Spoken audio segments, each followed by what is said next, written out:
지난 시간 우리는 창조의 교훈을 함께 살펴봤습니다.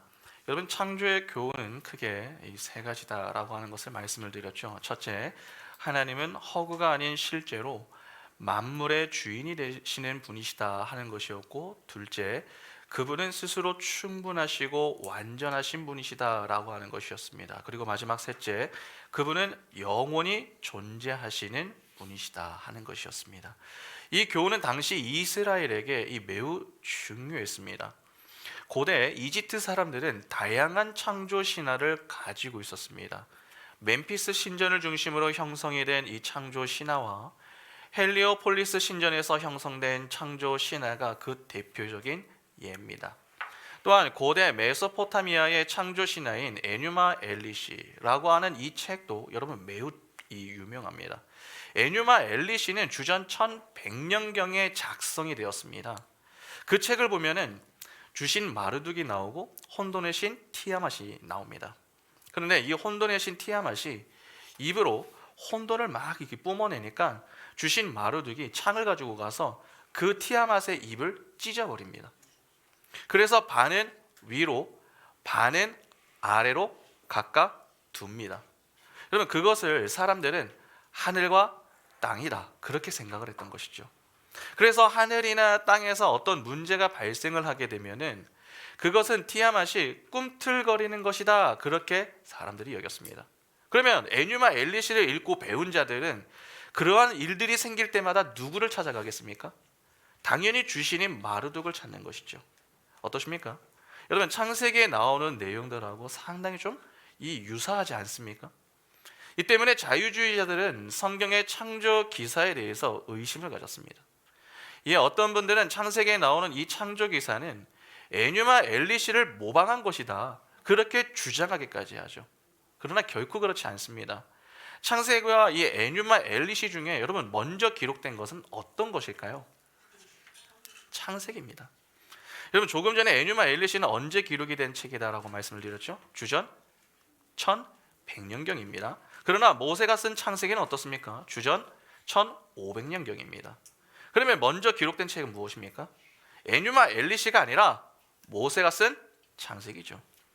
그러니까 순서상 성경이 앞섭니다. 때문에 성경이 에뉴마 엘리시를 모방했다 그렇게 주장하는 것은요 적절하지가 않습니다. 오히려 하나님의 창조 기사에 대해서 세상 사람들이 나름대로 창조 신화를 만들어내었다 그렇게 보는 게 더 적절한 것이죠. 그러나 순서를 떠나서 우리가 알 수 있는 사실이 하나 있습니다. 그것은 죄로 타락한 죄인은 누구나 창조에 대한 고민, 즉 시작에 대한 호기심을 갖고 있다는 사실이죠. 그래서 오늘날 우리 역시 무슨 생각을 합니까? 나는 누구인가? 나는 어디에서 왔는가? 그러한 철학적인 사고를 하는 거 아닙니까? 이처럼 사람은 누구나 기원에 관한 궁금함을 가지고 있습니다. 그러나 말씀을 기준 삼지 않으면 그 모든 생각은 어디로 향합니까? 엉뚱한 곳으로 향합니다. 그러니까 하나님이 아니면 결국 우상이 되는 것이죠. 그래서 하나님이 이스라엘에게 먼저 창조부터 교훈하신 것입니다. 여러분, 신앙은 전제 싸움입니다. 전제에 따라서 모든 것이 달라집니다. 그런 점에서 전제가 모든 것을 결정한다 그렇게 보아도 무방하죠. 그러니까 하나님은 창세기 1장 1절을 통해서 지금 이 이스라엘의 전제부터 손을 보고 계신 겁니다. 하나님만이 유일한 진짜 신이시다. 그분이 바로 창조주이시다. 그 위대한 내용이 1절에서 선포되고 있는 것입니다. 그러면 이제 무슨 내용이 나와야 하겠습니까? 그 창조주 하나님이 하신 사역이 나와야 합니다. 그래서 2절부터는 그 내용이 나오기 시작하는 것이죠. 그런데 여기서 우리가 좀 살펴볼 내용이 좀 있습니다. 여러분, 일단 1절과 2절을 한번 보시기 바랍니다. 태초에 하나님이 천지를 창조하시니라. 땅이 혼돈하고 공허하며 흑암이 깊음 위에 있고 하나님의 영은 수면 위에 운행하시니라. 학자들은 이 두 구절 때문에 그동안 상당히 많은 논쟁을 했습니다. 그 이유가 좀 있습니다. 여러분, 1절을 보면 분명 하나님이 천지를 창조하셨다 그렇게 말씀하죠. 그런데 2절에 무슨 내용이 나옵니까? 혼돈과 공허와 흑암, 이러한 내용들이 나옵니다. 그럼 이상하지 않으십니까? 창조를 하셨는데 어떻게 혼돈과 공허에 관한 이야기가 나올 수 있는 겁니까? 바로 이 때문에 학자들은 1절과 2절의 관계를 어떻게 볼 것인가 하는 이 문제를 가지고서 여러 이론들을 좀 내놓았습니다. 학자들이 내놓은 이론은 크게 세 가지가 있습니다. 먼저 간격 이론이 있습니다. 주로 간격설이라고도 부르는데요. 이 학설은 창세기 1장 1절과 2절 사이에 이 오랜 시간적인 간격이 있다, 그렇게 보는 겁니다. 하나님은 1절에서 천사를 포함하여 세상을 아름답고 완벽하게 창조하셨습니다. 그러나 천사장이었던 사단이 타락을 해서 그를 포함한 세상이 하나님의 심판을 받습니다. 그로 인해 2절에 언급이 되고 있듯이 땅이 혼돈하고 공허하게 되었다, 그렇게 여기는 것이죠. 그러니까 이런 혼란스러운 지구의 상태가 지속되던 중에 하나님의 성령으로 다시 땅을 새롭게 하신 것이 3절 이후에 언급이 되고 있는 창조다, 그렇게 해석하는 겁니다. 그래서 간격설에 의하면은 창세기 1장 3절부터 31절까지의 창조는 첫 창조가 아닙니다. 재창조입니다. 그리고 1절의 첫 창조와 3절부터 나오는 새로운 창조 사이에는 수십억 년에서 수백억 년의 간격이 있었을 것이다, 그렇게 봅니다. 그러면 지구의 나이는 매우 많아지지 않겠습니까? 그런가 하면 학자들이 내놓은 두 번째 이론은 1일 간격설입니다. 이 이론은 하나님이 첫째 날의 창조를 24시간 내에 창조하시고 그 다음에는 수억 년 정도를 쉬시다가 또 다음에 둘째 날을 창조하시고 또 수억 년을 쉬시다가 셋째 날을 창조하시는 그러한 방식으로 총 46억 년에 걸쳐서 창조를 하셨다, 그렇게 주장을 하는 이론입니다. 이 설에 의하면 아담 이전에 이미 인류가 있었고 그들이 사단과 함께 하나님께 범죄했기 때문에 하나님은 그들을 홍수로 심판하여 죽이셨다, 그렇게 봅니다. 이 설은 19세기에 스코틀랜드에 있는 토마스 찰머스라고 하는 사람이 제기한 겁니다. 이 이론은 지구의 나이가 매우 오래되었다라고 제기되고 있었기 때문에 당시에 과학으로부터 이 기독교를 좀 변증해 볼 심산으로 내놓았었던 이론이었습니다. 여러분, 기독교 변증을 위해서 내놓은 이론이다라고 하는 이 측면에서 보면은 참 고마운 것이지만 성경을 근거하지 않은 변증은요 매우 위험합니다. 상상과 추측으로 변증하게 될 경우 그것은 억지가 될 수 있는 것이죠. 마지막 세 번째로 학자들이 내놓은 이론은 점진적 창조설이 있습니다. 이 이론은 6일 6시대 설이라고도 불립니다. 창세기를 보면 날, 이 히브리어로 요미라고 하거든요. 이 날이 나오는데요, 이를 하루로 보는 것이 아니라 아주 긴 시간으로 보는 것입니다. 그러니까 지질학적 시대와 대충 일치하는 기간으로 보는 것이죠. 뭐 중생대, 고생대, 주라기, 백악기, 그러한 지질학적 기간이 성경의 날이라고 기록이 되었다, 그렇게 보는 겁니다. 이 이론도 사실 정확하다, 그렇게 보기 어려운 부분이 있습니다. 오히려 좀 억지에 가깝죠. 이때의 날은 여러분 이 긴 시간보다는 24시간으로 보는 것이 적절합니다. 그리고 날들 사이에 긴 간격이 있다, 그렇게 보기도 좀 어렵습니다. 오히려 엿새 만에 천지 만물을 창조되었다, 그렇게 보는 것이 적절합니다. 하나님은 6일 동안 창조하셨고 마지막 7일째에 안식을 하셨습니다. 그렇게 보면 우주의 나이도 길어봐야 한 6,000년 정도에서 12,000년 정도가 되겠죠. 여러분, 이는 칼빈을 비롯해서 개혁주의 신학자들이 대부분 우주의 나이를 다 그렇게 보고 있습니다. 여러분, 이 중에서 특히 이 칼빈의 경우에는 아주 단호하게 우주의 나이는 6,000년이다, 그렇게 못을 받고 있습니다. 아브라함이 4,000년 전 사람이죠. 근데 거기서부터 거꾸로 족보로 올라가게 되면은 그 정도가 된다, 그렇게 보는 겁니다. 대부분의 교회들은 이 해석을 지지합니다. 그러면 1절과 2절의 관계를 좀 어떻게 봐야 될까요? 우리 교단, 고신교단의 이 교수님들을 비롯해서 많은 분들은 1절은 창조의 서론적인 역할을 한다, 그렇게 봅니다. 그러니까 1절이라고 하는 것은 6일 동안 이루어진 창조 과정의 전체 제목 역할을 한다, 그렇게 보고 2절부터 그 내용을 하나씩 다룬다, 그렇게 해석을 하는 것입니다. 그래서 2절은 창조전 상태요 3절부터 첫째 날이 시작된다 보는 것이 일반적입니다. 그러나 어떤 분들은 2절부터 첫째 날로 보기도 합니다. 여러분, 저는요 2절부터 첫째 날로 해석을 합니다. 왜냐하면 2절부터 이미 하나님의 사역은 시작되고 있기 때문에 그렇습니다. 여러분 성경을 잘 보면은 1절에 하나님을 소개하는 데에 초점을 두고 있다면은 2절부터는 그분의 사역에 초점을 두고 있습니다. 그렇다면 2절부터 첫째 날로 보는 것이 큰 무리는 아니지 않겠습니까? 그러면 이제 본격적으로 창조의 내용을 좀 한번 보겠습니다. 여러분 1절을 다시 한번 보시기 바랍니다. 태초에 하나님이 천지를 창조하시니라. 본절을 보면 천지라고 하는 단어가 나옵니다. 여기서 천지는 천지 만물을 뜻하는 말이 아닙니다. 하늘들과 땅만을 지칭하는 용어입니다. 하나님은 천지 만물을 창조하실 때에 첫날에 시간과 함께 천지, 즉 하늘들과 땅을 창조하셨습니다. 여기서 히브리어 원문으로 보면은 하늘은요 단수가 아니라 하늘들, 복수로 되어 있습니다. 하늘을 복수로 묘사를 한 것은 성경이 하늘을 셋으로 표현하기 때문에 그렇습니다. 우리가 눈으로 보는 대기권의 하늘, 그리고 그 대기권 밖에 무한히 뻗어 있는 우주로서의 하늘, 그리고 하나님이 거하시며 앞으로 그분의 백성들과 함께 거하실 하늘입니다. 바로 이 세 하늘을 지칭하는 말이 하늘들입니다. 그래서 바울이 하나님이 계신 곳을 보고 왔을 때 뭐라고 부릅니까? 고린도후서 12장 2절 보시면 내가 그리스도 안에 있는 한 사람을 아노니 그는 14년 전에 셋째 하늘에 이끌려 간 자라. 그가 몸 안에 있었는지 몸 밖에 있었는지 나는 모르거니와 하나님은 아시느니라. 자, 여기에 셋째 하늘이라고 하는 표현이 나오죠. 보통 이게 삼층천이라고 이야기를 하거든요. 이것이 여러분 이게 이 삼층천입니다. 그러니까 우주라고 하는 이 공간과 지구 그리고 하나님의 나라가 그 첫째 날에 만들어진 겁니다. 그렇게 첫째 날에 하늘들과 땅, 즉 지구가 만들어졌습니다. 그리고 거기에 빛이 보태진 것이죠. 화면 넘겨주세요. 그러면 당장 이런 궁금함이 좀 들지 않으십니까? 분명 해와 달과 별들은 넷째 날에 만들어졌는데 첫째 날은 우주의 달랑 지구만 만들어졌다라고 하는 말입니까? 라는 생각이 들겠죠. 그러면 여러분 지구가 어떻게 홀로 우주라는 공간에 있을 수 있습니까? 여러분 지구는 어떻게 떠 있죠? 지구. 과학 시간에 배우지 않나요?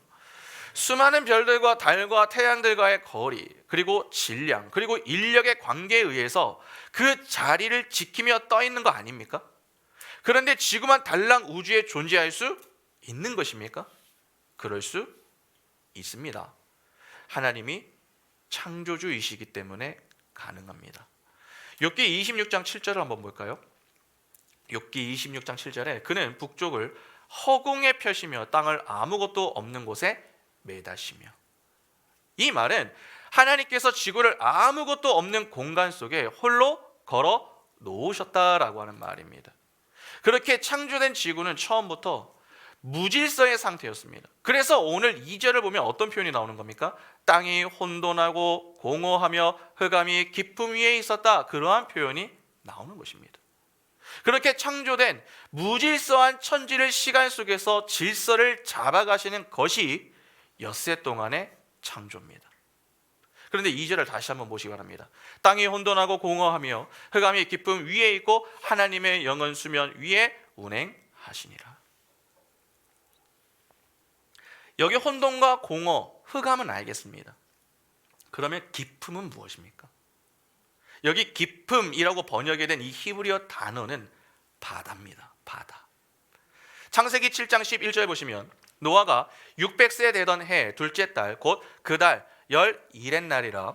그 날에 큰 깊음의 샘들이 터지며 하늘의 창문들이 열려. 여기 깊음이라고 하는 단어가 나옵니다. 이것이 바로 바다입니다. 그러니까 첫째 날 천지가 창조가 되었을 때에 지구는 혼돈과 공허와 깊은 바다만 있었던 것입니다. 그런데 그곳에 누가 계십니까? 하나님의 영이 있습니다. 그러니까 성령이 계셨다는 것이죠. 그런데 그분이 무엇을 하고 계십니까? 하나님의 영이 수면 위에 운행하셨다라고 합니다. 여기서 운행하다라고 하는 말을 조금 주목해서 볼 필요가 있습니다. 여러분 이 말은요, 암탉이 알을 품다라고 하는 뜻입니다. 암탉이 왜 알을 품죠? 병아리를 부화시키기 위해서죠. 암탉이 알을 품지 않으면 병아리는요 부화하지 못합니다. 다시 말해서 생명을 얻지 못한다는 것입니다. 그러나 암탉이 알을 품음으로 병아리가 부화를 합니다. 그러면 하나님의 영이 수면 위를 운행하시는 이유는 무엇입니까? 생명을 주기 위함 때문입니다. 성령께서 혼돈과 공허하며 흑암뿐인 세상을 질서와 풍요와 빛의 세상으로 창조해 내기 위해서 모든 것들을 품에 안고 계신 모습입니다. 그러니까 창조라고 하는 것은 태초부터 예수와 성령 하나님, 그리고 성부 하나님의 뜻을 받들어 만들어내신 삼위 하나님의 작품인 것입니다. 바로 이 모습은 창세전에 있었던 하나님의 계획을 받들어 성자 예수 그리스도와 성령 하나님께서 택한 자들 속에서 이루고 계신 오늘날의 새 창조를 그대로 힌트하고 있는 것입니다. 여러분, 예레미야 4장 23절 보시면 이런 말씀이 나옵니다. 보라, 내가 땅을 본적 혼돈하고 공허하며 하늘에는 빛이 없으며. 여기 보면은 타락하고 추악한 세상을 혼돈과 공허와 빛이 없다, 그렇게 표기하고 있습니다. 성경은 창세기로부터 바로 그 이야기를 계속 하고 있는 것이죠. 어떻게 혼돈과 공허와 흑암인 죄인들이 하나님의 은혜로 빛의 나라에 들어가게 되었는가? 바로 그 이야기를 창조를 시작으로 가시적으로 역사 속에 나타내고 있는 것입니다. 그러면 이 내용을 당시 1차 독자였던 이스라엘에게 한번 적용해 보시기 바랍니다. 여러분, 창세기는 출애굽한 이스라엘을 위해서 주어진 책 아닙니까? 하나님은 그들에게 가장 먼저 하나님이 어떤 분이신가 하는 것을 소개했습니다. 그리고 하신 말씀이 바로 어떻게 창조가 되었는가, 그것을 말씀하시는 겁니다. 하나님이 없는 상태가 도대체 어떤 상태였습니까? 땅이 혼돈하고 공허하며 흑암이 깊음 위에 있는 그러한 상태였습니다. 여러분, 무질서했다는 것입니다. 형태가 없고 텅 빈 황무지와 같은 그러한 상태였다는 것이죠. 애굽에서 이스라엘의 삶이 그러하지 않았습니까? 430년 동안 종살이하며 지냈던 그들의 인생을 생각해 보시기 바랍니다. 질서가 있었습니까? 종으로 살면서 주인이 시키는 것을 하며 사는데 늘 뭔가 공허합니다. 허전합니다. 만족이 없습니다. 생명을 갖고 사는 것 같지만 생명이 없습니다. 그러니까 비옥한 땅에서 지내지만 황무지와 같은 상태로 살았던 자들이 바로 이스라엘이었습니다. 그런데 그런 그들을 누가 품으신 겁니까? 하나님이 품으신 겁니다. 하나님이 없는 상태에서는 그들은 황무지와 같은 인생을 살았습니다. 그런데 하나님이 그들을 품자 어떤 인생으로 변하게 됩니까? 황무지에서 사나 부족함이 없는 인생을 살았습니다. 하나님의 품 안에서 애굽의 열재앙이 내릴 때에 애굽 사람들은 다치고 죽어도 이스라엘은 누구도 해를 당하지 않았습니다. 홍해를 건널 때에도 하나님의 품 안에 있었던 이스라엘은 죽지 않고 살아나왔습니다. 그러나 그 품에 없었던 애굽 사람들은 어떻게 됐습니까? 다 그 바다 속에서 죽임을 당했습니다. 광야 생활을 하면서도 하나님의 품에 있던 그들은 목이 마를 때면은 하나님은 그들에게 마실 물을 주셨고, 먹을 것이 필요할 때면은 하나님은 그들에게 만나와 메추라기로 그들의 목마름과 배고픔을 모두 다 해결해 주셨습니다. 죽을 것 같으나 죽지 않고 살아있는 인생이 된 것이죠. 이미 그것을 경험한 상태에서 그들이 지금 이 말씀을 받고 있는 것입니다. 그러니까 그들에게 이 내용이 얼마나 생생하게 다가왔겠습니까? 여러분, 하나님의 영이 수면 위를 운행하셨다라고 하는 이 내용은 대단히 중요합니다. 여기서 바로 덮음이라고 하는 개념이 생겨납니다. 하나님은 암탉이 알을 품듯이 늘 당신의 백성을 그렇게 자기 품에 거하도록 덮으셨습니다. 출애굽기 40장 35절에 모세가 회막에 들어갈 수 없었으니 이는 구름이 회막 위에 덮이고 여호와의 영광이 성막에 충만함이었으며. 광야 생활을 하던 이스라엘이 성막을 지었는데 여러분, 그 위에 구름이 덮였습니다. 주로 성경에 등장하는 이 구름이라고 하는 것은 하나님의 영광을 상징하죠. 그러니까 하나님의 영광이 회막 위에 덮였다라고 하는 말입니다. 회막은 여러분 잘 아시다시피 이스라엘 밖에 있는 게 아니라 이스라엘 진의 중심에 있었습니다. 그런데 그 중심에 하나님의 영광이 임했습니다. 이는 이스라엘 가운데 누가 계시다라는 겁니까? 무슨 말입니까? 하나님이 계시다라고 하는 말입니다. 그런데 그 위에 구름이 회막 위를 덮었다라고 하죠. 그러니까 하나님이 당신의 품으로 이스라엘을 품어 안고 있는 그림입니다. 그러면 이스라엘이 그렇게 광야 생활을 하는 내내 40년 동안 하지 않습니까? 그 내내 죽지 않고 살 수 있었던 그 이유가 무엇 때문입니까? 하나님이 이스라엘을 품에 안으시고 그분의 생명을 그들에게 공급해 주셨기 때문입니다. 그리고 룻기 3장 9절도 한번 볼까요? 룻기 3장 9절에 이르되 내가 누구냐 하니 대답하되 나는 당신의 여종 롯이오니 당신의 옷자락을 펴 당신의 여종을 덮으소서. 이는 당신이 기업을 물을 자가 됨이니이다 하니. 여러분, 여기 옷자락이라고 하는 단어가 나오는데 이 단어가 날개라고 하는 뜻입니다. 고대 시대에는 신랑이 옷자락으로 신부를 덮으면 그것은 혼인의 증표가 됐습니다. 신랑의 옷자락으로 인한 덮음에서 새 생명이 잉태가 되죠. 이 그림은 신랑이신 예수가 신부인 교회를 옷자락으로 덮어 새 생명을 잉태하는 그림이 되기도 합니다. 그러니까 구약은 반복적으로 이 그림을 보여주면서 신약의 교회가 예수 그리스도 안에서 어떻게 태어나게 될 것인가, 그것을 자꾸 힌트하고 있는 겁니다. 그러면 예수 그리스도 안에서 거듭난 성도요 교회인 우리가 생명을 소유하고 살아갈 수 있는 이유는 무엇 때문입니까? 내가 내 힘으로 생명을 잘 보존했기 때문이 아니라 하나님이 그분의 날개로 우리를 품어주시며 그분의 생명을 날마다 공급해 주시는 하나님의 은혜와 하나님의 사랑 때문인 것입니다. 바로 이 내용의 첫 출발이 창세기 1장 2절에서부터 시작되고 있는 것입니다. 그런데 여기서 우리가 놓치지 말아야 할 내용이 있습니다. 여러분, 하나님의 창조는 그냥 일어난 게 아닙니다. 그냥 갑자기 생겨난 우연이 아닙니다. 하나님의 계획 아래에서 일어난 일입니다. 우리는 가끔 하나님의 역사를 순차적으로 생각하지 않는 좀 경향이 있습니다. 그래서 자꾸 신비적으로 생각을 하려고 하는 것이죠. 아닙니다. 하나님은 그분의 계획과 뜻에 따라 일하시는 분이시지 계획에도 없던 일을 그냥 막무가내로 기분이 좋으니까 해볼까? 기분 나쁘니까 안 할까? 여러분, 그렇게 감정적으로 하시는 분이 아닙니다. 창조가 바로 그렇습니다. 가끔 어떤 분들은 질병에 걸렸는데 믿음으로 고쳐야 한다고 기도만 하고 병원을 가지 않습니다. 여러분, 상당히 비성경적인 모습입니다. 어떤 유명한 목사님의 유튜브 영상을 제가 좀 본 적이 있습니다. 그런데 몇 년 전까지만 해도 상당히 건강하셨는데 최근에 영상을 보니까 이분이 이 병에 걸리셨습니다. 여러분, 보통 사람이 병에 걸리면 어떻게 해야 합니까? 병원에 가서 치료를 받아야 하지 않습니까? 그런데 그분은 병원에 가지를 않았습니다. 그렇게 그분이 그냥 병에 걸린 상태로 성도들의 신앙 상담을 해주는 그러한 이제 유튜브를 본 거죠. 그러니까 어떤 분이 그 목사님이 걱정이 되니까 목사님에게 물었습니다. 목사님, 그래도 병원에 가셔서 검사를 좀 받으시고 치료를 받는 것이 어떠실까요? 그렇게 물었습니다. 그러자 그분이 그 질문에 대해서 이렇게 대답을 했습니다.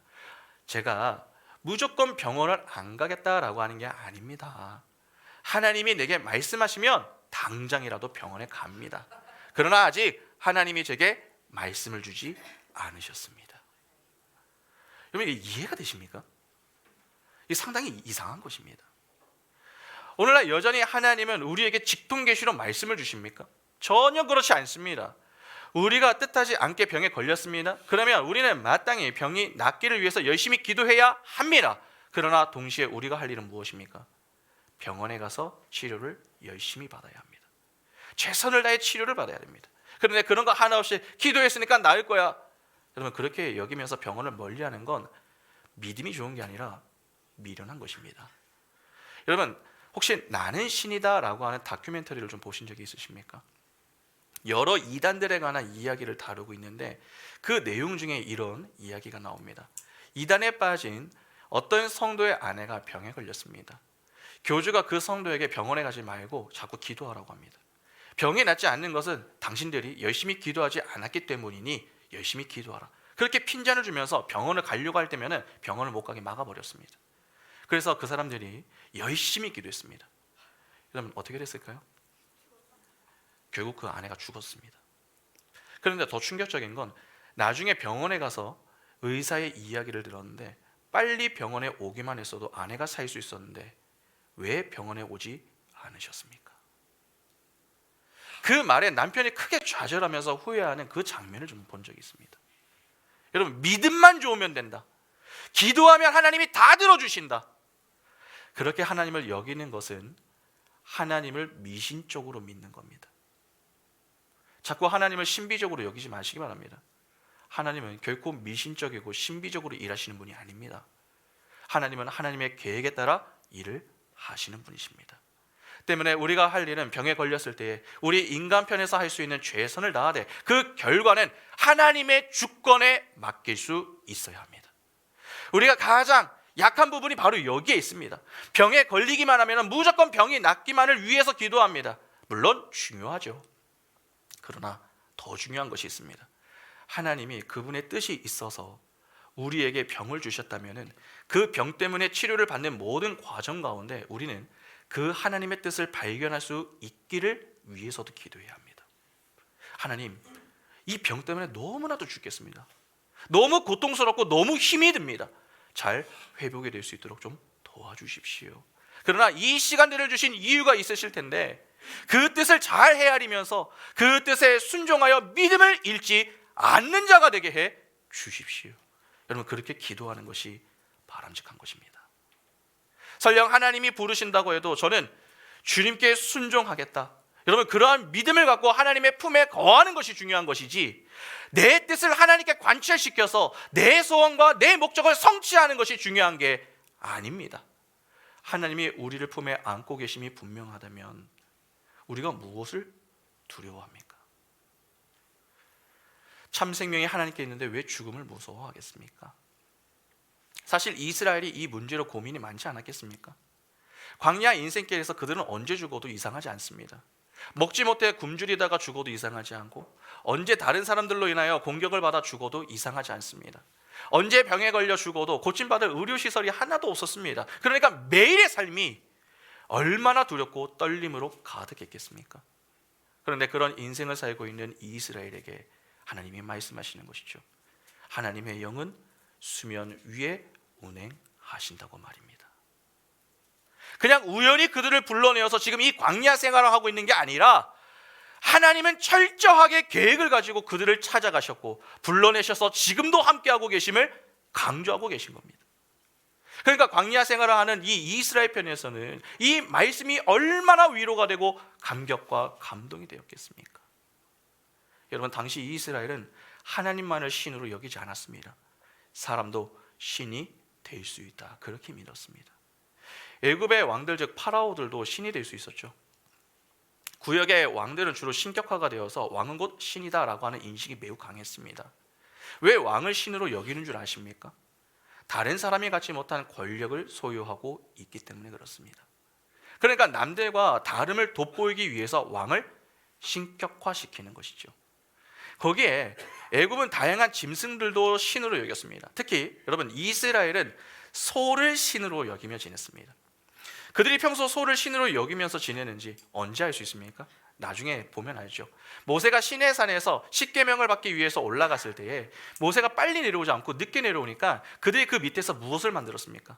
출애굽기 32장 1절부터 6절 보시면 백성이 모세가 산에서 내려옴이 더딤을 보고 모여 백성이 아론에게 이르러 말하되 일어나라, 우리를 위하여 우리를 인도할 신을 만들라. 이 모세 곧 우리를 애굽 땅에서 인도해낸 사람은 어찌 되었는지 알지 못함이니라. 아론이 그들에게 이르되 너희의 아내와 자녀의 귀에서 금 고리를 빼어 내게로 가져오라. 모든 백성이 그 귀에서 금 고리를 빼어 아론에게 가져가매 아론이 그들의 손에서 금 고리를 받아 부어서 조각칼로 새겨 송아지 형상을 만드니 그들이 말하되 이스라엘아, 이는 너희를 애굽 땅에서 인도하여 낸 너희의 신이로다 하는지라. 아론이 보고 그 앞에 제단을 쌓고 이에 아론이 공포하여 이르되 내일은 여호와의 절일이니라 하니 이튿날에 그들이 일찍이 일어나 번제를 드리며 화목제를 드리고 백성이 앉아서 먹고 마시며 일어나서 뛰놀더라. 이스라엘이 두려워하면서 금송아지를 만들었습니다. 그리고 그렇게 만들어 놓은 그 금송아지를 가리켜서 뭐라고 합니까? 애굽 땅에서 인도하여 낸 너희의 신이다, 그렇게 부릅니다. 그런데 이때만 이러한 모습을 보인 게 아닙니다. 이후에도 이스라엘의 역사를 보면 수많은 우상들이 늘 함께 있습니다. 예레미야 10장 3절부터 좀 보시면은 여러 나라의 풍습은 헛된 것이니 살림에서 벤 나무요 기술공의 두 손이 도끼로 만든 것이라. 그들이 은과 금으로 그것에 꾸미고 목과 장도리로 그것을 든든히 하여 흔들리지 않게 하나니 그것이 둥근 기둥 같아서 말도 못하며 걸어다니지도 못하므로 사람이 메어야 하느니라. 그것이 그들에게 화를 주거나 복을 주지 못하느니 너희는 두려워하지 말라 하셨느니라. 여호와여 주와 같은 이 없나이다. 주는 크시니 주의 이름이 큰 권능으로 말미암아 크시니이다. 이방 사람들의 왕이시여 주를 경외하지 아니할 자가 누구시리이까? 이는 주께 당연한 일이라. 여러 나라와 여러 왕국들의 지혜로운 자들 가운데 주와 같은 이가 없음이니이다. 그들은 다 무지하고 어리석은 것이니 우성의 가르침은 나무뿐이라. 다시스에서 가져온 은박과 우바스에서 가져온 금으로 꾸미되 기술공과 은잔색의 손으로 만들었고 청색 자색 옷을 입었나니 이는 정교한 솜씨로 만든 것이거니와 오직 여호와는 참 하나님이시요 살아계신 하나님이시요 영원한 왕이시라. 그 진노하심이 땅에 진동하며 그 분노하심을 이방이 능히 당하지 못하느니라. 그러니까 하나님의 백성들도 늘 그 인생의 우상이 떠나질 않았습니다. 그러면 오늘날 우리는 어떻습니까? 사실 우리도 크게 다르지 않습니다. 우리 역시 말로는 하나님을 유일한 신이다 그렇게 고백하면서도 정작 우리 삶은 그렇지 않을 때가 많지 않습니까? 돈이 신이 되고 권력이 신이 되어 있습니다. 구약의 때부터 이 문제는 늘 끊이지 않는 고질적인 문제였습니다. 분명 우리는 하나님의 품에 있는 자들입니다. 그 품 안에, 그 안에서 생명을 받아 누리는 자들입니다. 그런데 그럼에도 불구하고 우리가 자꾸 하나님이 아니라 보이는 것들을 신으로 여기며 사는 이유가 무엇입니까? 왜 자꾸 같은 실수를 반복하면서 넘어지느냐는 것입니다. 오늘 보면 2절을 다시 한번 보시기 바랍니다. 땅이 혼돈하고 공허하며 흑암이 깊음 위에 있고 하나님의 영은 수면 위에 운행하시니라. 여러분 본절을 조금 유의해서 보시기 바랍니다. 하나님의 영이 어디 위를 운행하셨습니까? 수면 위입니다. 그 수면은 땅이 혼돈하고 공허하며 흑암이 깊은 바다 위입니다. 쉽게 말해서 흑암 가운데 그 수면 위를 하나님의 영이 운행하셨다는 것입니다. 왜 굳이 흑암 가운데 그 수면 위를 운행하셨다라고 하는 겁니까? 그분의 사역은 은밀하여서 우리 눈에 보이지 않음을 교훈하기 위함 때문입니다. 다시 말해서 눈치챌 수 없는 섭리라고 하는 방식으로 하나님은 일을 하신다는 겁니다. 이는 매우 중요한 문제죠. 여러분 잘 한번 생각해 보시기 바랍니다. 두 남녀가 연애를 합니다. 그리고 그 연애 끝에 결혼을 합니다. 우리는 이 문제를 별로 신경 쓰지 않죠. 그냥 내가 했다 그렇게 생각을 하는 겁니다. 얼굴이 예뻐서, 얼굴이 잘생겨서, 그래서 내가 선택했지, 내가 사랑해서 결혼했지, 그렇게 여기는 겁니다. 정작 그 속에 하나님의 섭리는 모릅니다. 왜 모릅니까? 흑암 속에 감춰져 있기 때문이죠. 여러분 가정을 이루고서 지금까지 어떻게 여기까지 오셨습니까? 우리 지금 여기 부모님들 계시지 않습니까? 자녀들과 함께 지금 예배하고 계시는데 가정을 이루고 어떻게 여기까지 오셨습니까? 남편이 나가서 돈을 잘 벌어와서 그렇습니까? 아내가 집안일을 완벽하게 하고 자녀 교육을 너무나도 잘 시켰기 때문에 그렇습니까? 자녀들이 학교에 가서 그냥 사고치지 않고 아프지 않고 잘 컸기 때문에 그렇습니까? 남편이 왜 회사에서 돈을 그렇게 잘 벌어올 수 있었던 것입니까? 아내가 왜 그렇게 집에서 많은 집안일을 감당하면서도 아이들까지 잘 챙길 수 있었던 것입니까? 자녀들이 어떻게 건강을 잃지 않고 학교 생활을 잘할 수 있었던 것입니까? 보이지 않는 하나님의 손길이 그 가정에 함께 하시면서 선하게 붙드시는 은혜가 있었기 때문입니다. 그러니까 내가 또는 우리가 잘해서가 아니라 하나님의 섭리 때문인 것이죠. 교회도 마찬가지 아닙니까? 우리 교회가 개척을 한 이후로 지금까지 어떻게 우리 교회가 이렇게 아름답게 자리를 잡을 수 있게 된 것입니까? 목사가 뭔가를 잘해서 그렇습니까? 이 안을 예쁘게 꾸며놔서 그렇습니까? 성도들이 다 온순하고 양같이 착해서 그렇습니까? 아닙니다. 우리 교회를 향한 하나님의 손길이 우리 교회를 선하게 붙들고 계시기 때문입니다. 하나님의 섭리 가운데 우리를 함께 붙들고 인도하셨기 때문이죠. 그 은혜와 사랑 때문에 오늘 우리가 여기까지 올 수 있었던 것입니다. 문제는 그것이 우리 눈에는 보이지 않습니다. 그러나 눈에 보이지 않지만 하나님의 일에는 한치의 오차가 없습니다. 믿음의 안목이 아니면 보고 싶어도 보이지가 않습니다. 믿음의 눈을 상실하면 육의 눈을 가지고 사람은 보게 되어 있습니다. 그러면 보이지 않는 하나님보다 보이는 세상 것들이 더 크게 보이겠죠. 그러면 세상의 원리를 따라가게 됩니다.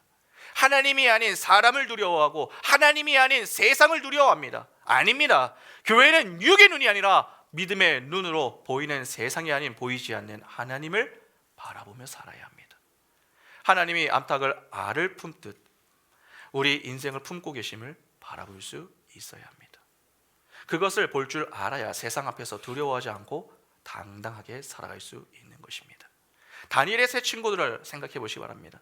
그들이 뜨거운 풀무불에 던져질 그 위기 앞에서 그들이 했던 말 기억하십니까? 다니엘 3장 14절부터 18절 보시면 느부갓네살이 그들에게 물으리되 사드락 메삭 아벳느고야 너희가 내 신을 섬기지 아니하며 내가 세운 근 신상에게 절하지 아니한다 하니 사실이냐?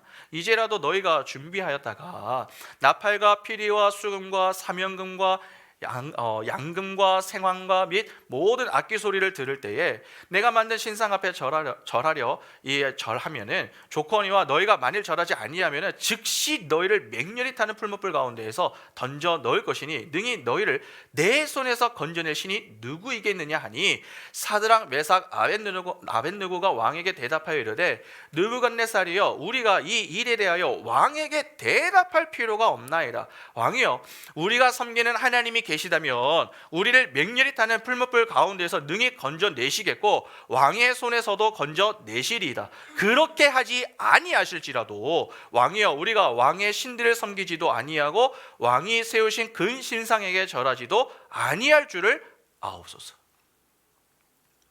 사드락 메삭 아벳느고는 하나님이 우리를 반드시 지켜주실 겁니다. 그렇게 말하지 않았습니다. 설령 하나님이 우리를 죽이신다고 해도 우리는 하나님을 믿겠습니다. 그렇게 이야기했습니다. 그들은 세상의 왕도 죽음도 두려워하지 않았습니다. 풀무불에 들어가야 한다면 기꺼이 들어가겠다고 했습니다. 도대체 그들이 어떻게 그럴 수 있었던 것입니까? 그들의 인생에 하나님이 함께하고 계심을 믿는 믿음이 그들에게 있었기 때문입니다. 여러분, 사람은 누구나 다 믿음을 갖고 삽니다. 그러나 각기 다른 신을 믿고 살죠. 때문에 우리는 참신이 누구인가에 대한 바른 정의를 내릴 수 있어야 합니다. 우리가 하나님을 믿는다고 하면서도 자꾸 성적이나 성공이나 돈이나 쾌락을 따라가는 것은 여러분 그것들을 하나님의 자리에 두고 있는 것입니다. 만일에 하나님이 진짜 우리 인생을 주관하심을 믿는다면 결코 우리는 함부로 살 수 없습니다. 하나님의 뜻대로 살기를 위해 부단히 애를 써야 합니다. 누가 이 세상을 조성하셨음을 믿기 때문에 그렇습니까? 하나님이 이 세상을 조성하셨음을 믿기 때문에 그렇습니다. 이사야 51장 3절에 그는 멸시를 받아 사람들에게 버림을 받았으며 간고를 많이 겪으셨고 질고를 하는 자라 마치 사람들이 그에게 얼굴을 가리는 것 같이 멸시를 당하였고 우리도 그를 기히 여기지 아니하였도다. 우리가 오늘 본문을 보면서 꼭 기억해야 할 것이 있습니다. 우리가 오늘까지 이렇게 살아가는 것은 결코 우연이 아닙니다. 우리의 능력이나 노력 때문도 아닙니다. 하나님이 우리를 그분의 품에 품으시고 그분의 생명을 우리에게 늘 공급해 주시는 은혜 때문입니다. 그런데 우리가 이에 대해서 너무 무관심합니다. 그래서 하나님이 우리를 위하여 자꾸 무언가를 보여주시는 것이죠. 때로는 우리의 사업의 실패로, 때로는 육신의 질병으로, 때로는 자연재해 등등 여러 가지 내용들로 우리에게 보여주시는 겁니다. 너의 인생은 너의 것이 아니라 내 것이다. 너의 인생은 너가 경영하는 게 아니라 내가 하는 것이다. 너의 생명은 나에게 있다. 그것을 보여주시는 겁니다. 그런데 정신을 못 차리고 있죠. 그래서 생겨나는 문제들이 무엇입니까? 분열, 난임, 해체가 생겨나는 것입니다. 가정이 왜 해체됩니까? 사회가 왜 해체됩니까? 하나님을 신으로 여기지 않기 때문입니다. 하나님을 신으로 여기지 않으면 내가 신입니다. 그러니까 그냥 내 마음대로 하는 것이죠. 그래서 요즘 젊은 사람들 결혼도 쉽게 하고 이혼도 쉽게 합니다. 여러분 특히 이 이혼 사유로 내놓는 것이 주로 무엇입니까? 성격 차이. 여러분 그럼 반대로 성격이 일치되면 계속 삽니까? 성격이 같아서 결혼한 사람이 어디 있습니까? 결혼해서 평생을 살아도 서로에 대해서 모르는 게 인간입니다. 그러니까 성격 차이라고 말하는 것은 이혼의 사유가 될 수가 없습니다. 결혼은 서로 다른 성격과 배경을 갖고 있는 자들이 하나님 안에서 서로의 다름과 부족을 채워주며 하나됨을 지키며 살라고 허락이 된 것입니다. 그러니까 서로가 배우고 다듬어져야 하는 것인데 그것이 싫다는 것이죠. 결국 그 모든 것이 하나님을 신으로 여기지 않기 때문에 일어나는 것입니다. 세상은 남이 어려움을 당할지언정 내가 어려움을 당하면 안 됩니다. 그러나 예수 그리스도 안에서 구원받은 성도는 그 반대가 되어야 합니다. 내가 어려움을 당할지언정 남이 어려움을 당하지 않게 해야 합니다. 내가 어려움을 당해도 그 가운데에서도 하나님을 믿겠다라고 고백을 할 수 있는 자들이 여러분 진짜 성도입니다. 삭개오가 예수를 만나고서 그 인생이 어떻게 변했습니까?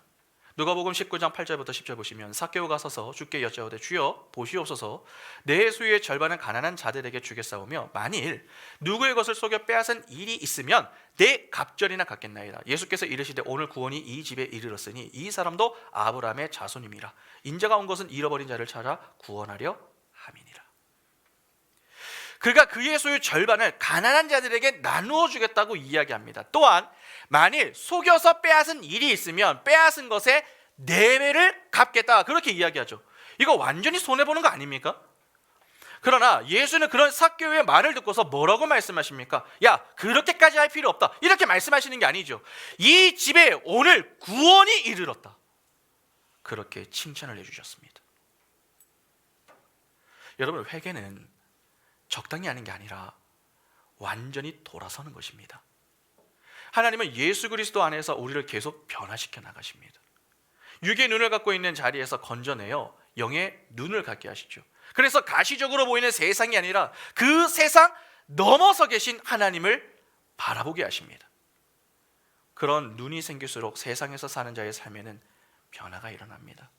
여러분, 다윗이 골리앗하고 싸울 때에 그 고백했었던 이야기를 우리가 너무나도 잘 알고 있지 않습니까? 사무엘상 17장 45절부터 47절 보시면 다윗이 블레셋 사람에게 이르되 너는 칼과 창과 단창으로 내게 나아오거니와 나는 만군의 여호와의 이름 곧 내가 모욕하는 이 이스라엘 군대의 하나님의 이름으로 내게 나아가노라.